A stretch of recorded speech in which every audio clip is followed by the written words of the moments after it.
नमस्कार, सत्यदर्शन न्यूज मध्ये आपले स्वागत आहे. मी पायल शहा. एक नजर टाकूया आजच्या ठळक घडामोडीवर. माणिकराव कोकाटे यांची अटक टळली, काय आहे कारण?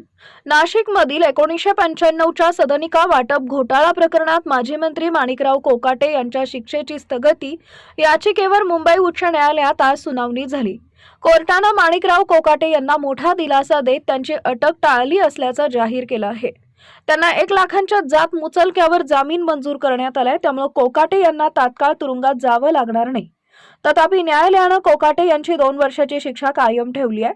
शिक्षेला स्थगिती न मिळाल्यानं त्यांची आमदारकी धोक्यात आली आहे. विधिमंडळाकडून लवकरच या संदर्भात अधिसूचना जारी होण्याची शक्यता आहे. कोकाटे यांच्या वकिलांनी त्यांच्या आर्थिक स्थितीबाबत युक्तिवाद केला होता, तर नाशिक पोलीस पथक कोकाटे दाखल असलेल्या लीलावती रुग्णालयात उपस्थित होते. कोर्टाच्या या निर्णयामुळे कोकाटे यांची तात्पुरती जेलवारी टळली असली तरी राजकीय भवितव्यावर मात्र प्रश्नचिन्ह निर्माण झाले आहेत.